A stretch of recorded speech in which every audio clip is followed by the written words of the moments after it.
और आप लोगों से नमस्ते कर रहे हैं। खूब सारा दुलार प्यार दीजिए हमको भी। मेरा वीडियो अच्छा लगता लाइक सब्सक्राइब कमेंट जरूर करिए। बरी के कहबर लाल गुलाब हो, भीतरी के कोहबर पनवन छवे हो, भीतरी के कोहबर पैठी सुतला बाबू दुलहे राम को रमा दुलही देई बेनिया डोला में हो रमा दुलहिनी देई तोर डोला बेनिया बहुत रेवती हो, ओते चला ओते चल नदी के भैया हो, ओते चला ओते चला नदी के भैया हो।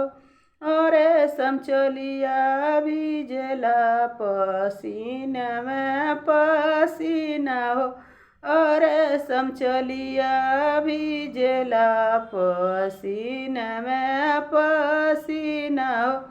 रे तना बचनी सुन नदी के भैया हो, घर में से पलंगा बहर ले अइल हो, घर में से पलंग घर में से पलंग बाहर अइल हो, घेरी अइल बदरा बरी से लगल पानी हो, घेरी अइल बदरा घेरी अइल बदरा बरी से लगल पानी हो। ओरिया ओरिया घूमल नदी जी के भैया हो, ओरिया ओरिया घूमल ओरिया ओरिया घूमल नदी जी के भैया हो। ओ खोलू देबू धनिया हो, बजर के बड़िया हो, खोलू देबू धनिया हो, बजर के बड़िया जऊहा में खोल में खोलू देबू धनिया हो, बजर के बड़िया हो।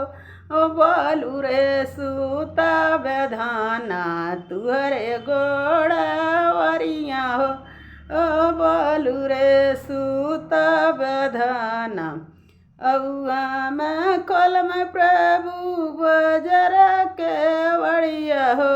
जेतना तू दिया प्रभु हिसाब जोनी लिया हो, जेतना कमैया प्रभु हिसाब जोनी लिया हो। ओ जेतना तू दी जऊआ में धनिया हिसाब जानी लेब हो, मैया के जवाब धाना कबहू न दिया हो, ओ मैया के जवाब धाना कबहू न दिया हो।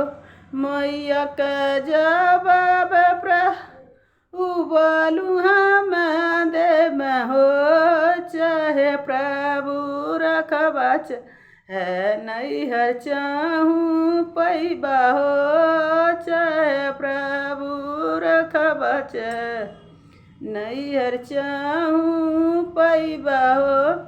उआ में कल में प्रभु बजर के बड़िया हो, जेतना तू दिया प्रभु हिसाब जानी लिया आहो, जेतना तू दिया प्रभु हिसाब जानी लिया।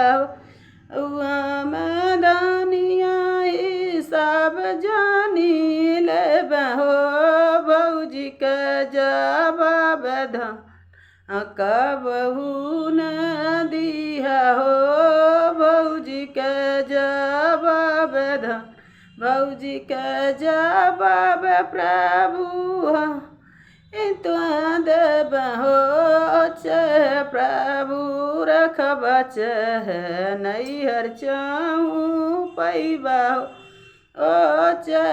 प्रभु रखब नैहर चाहूँ पैबहो बहन के जब न कबहू न दिया हो यहाँ में रखिया नैहर चाहूँ पैया बहन के जवाब प्रभु हम देबहो हमें रखब नैहर चाहूँ पैबहो